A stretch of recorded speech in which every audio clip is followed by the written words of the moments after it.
No country has profited more from this war than Russia. Oil and gas prices are up nearly 50% since February, and it'd be bad enough if Russia were just profiting from higher global oil prices. But your Treasury Department lifted sanctions on Russian oil, giving them an extra $150 million a day in revenue. And those funds are going not just to kill Ukrainians, but Russia's using its profits to support Iran with drones and intelligence to kill our troops. So, look, to summarize, I find it hard to believe that we are continuing to relieve sanctions pressure on Russia and Iran. I was encouraged when last week you said that the department would not extend the sanctions relief for Russia, yet the next day that was reversed. Can you give me any brief idea why it's a good idea to relieve sanctions on Iranian and Russian oil? What you just heard is not a partisan argument about sanctions. It is a strategic contradiction at the heart of American foreign policy. Here is what Senator Coons was describing. The United States is at war with Iran. 14 American service members are dead. Over 400 are wounded. At the same time, the Treasury Department lifted sanctions on Russian oil. Why does that matter? Because oil and gas prices have surged nearly 50% since the war began. With sanctions relieved, Russia is now selling more oil at higher prices. Coons estimate $14 billion in additional revenue flowing to Russia since the war began. Bessent's Treasury Department added $150 million per day on top of that when it extended the sanctions relief. And here is the part that Coons put on the record. Russia is not a neutral party in this conflict.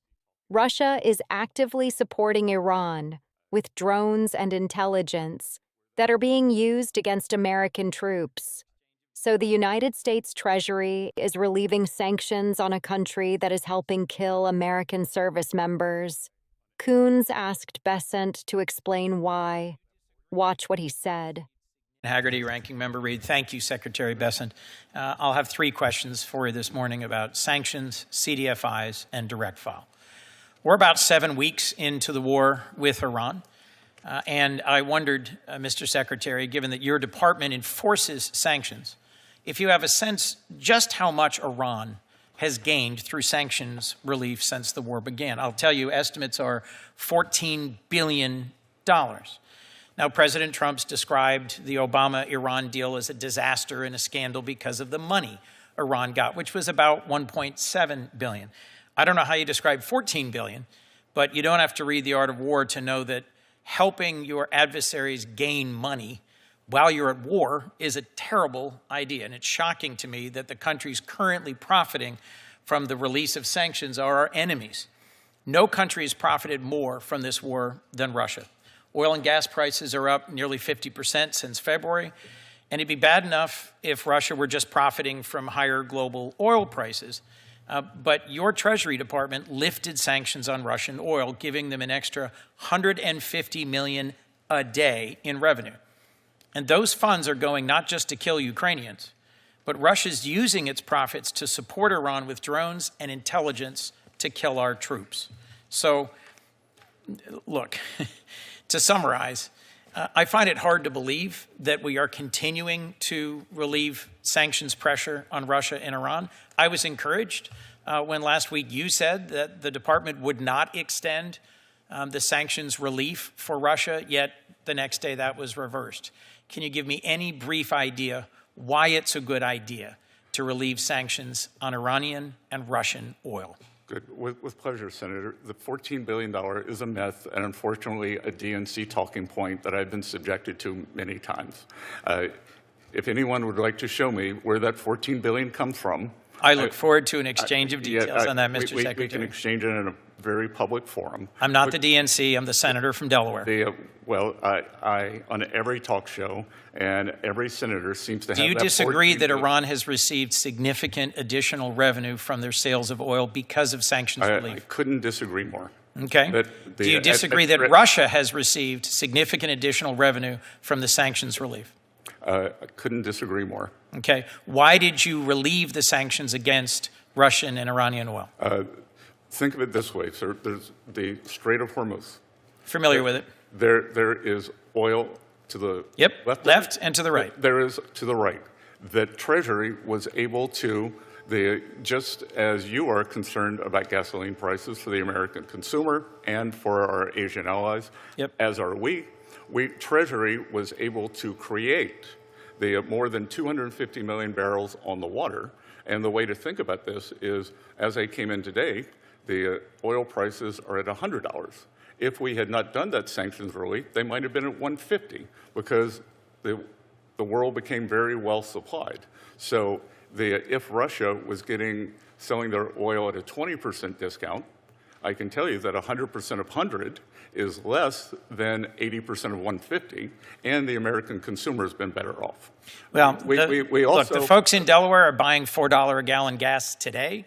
I don't see that we've seen a significant reduction in the price at the pump or the price on the world markets, but I have two more questions I want to get to, and I look forward to disputing with you the details. Okay. I believe that Russia and Iran have benefited from the release of sanctions, and when you said we're not going to extend sanctions relief and then we're reversed, I was deeply disheartened because we shouldn't be funding Putin's war machine. I would like to tell you that was as a result. Last week was Bank Week, World Bank, and IMF Week, and on Wednesday, it was my belief we would not do it. I was approached by more than 10 of the most vulnerable and poorest countries in terms of energy, and they asked us to extend that sanction, and it's only for 30 days.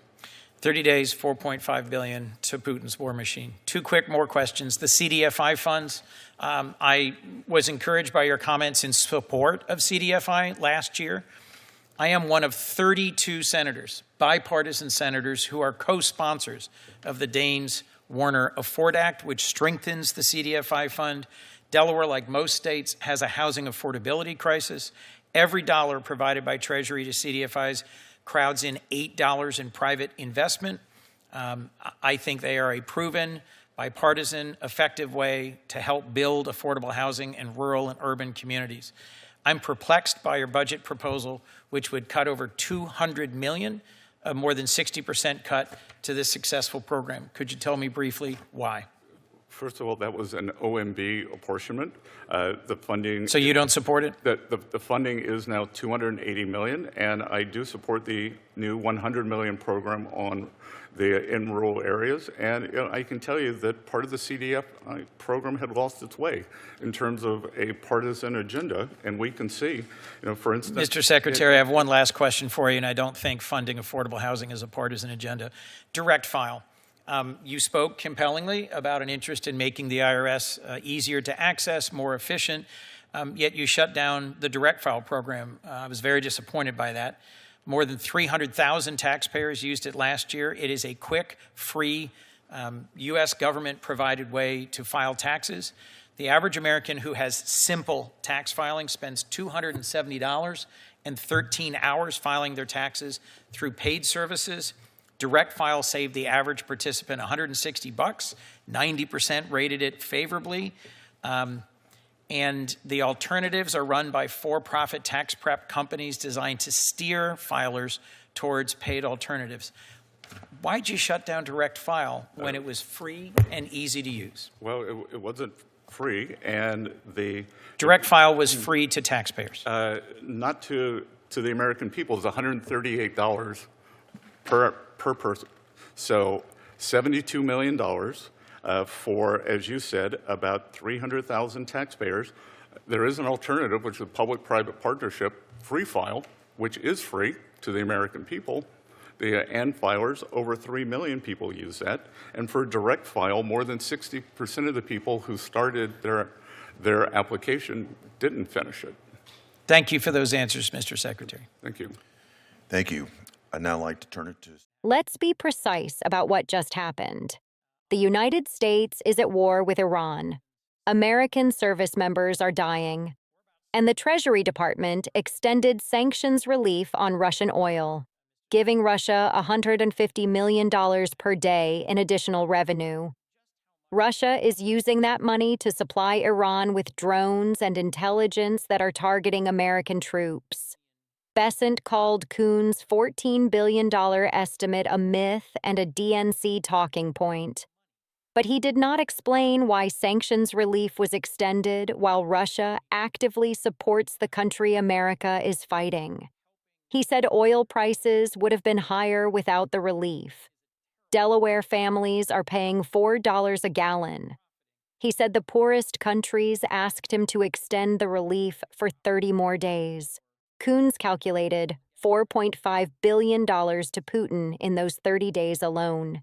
And then Coons pivoted to the Direct File program, a free tax filing tool used by 300,000 Americans that Bessent's Treasury shut down. Bessent said it cost $138 per person. Coons said it was free to taxpayers. Both cannot be true. What is true? American troops are dying in Iran. Russia is helping Iran kill them. And the Treasury Department is giving Russia $150 million a day to keep doing it.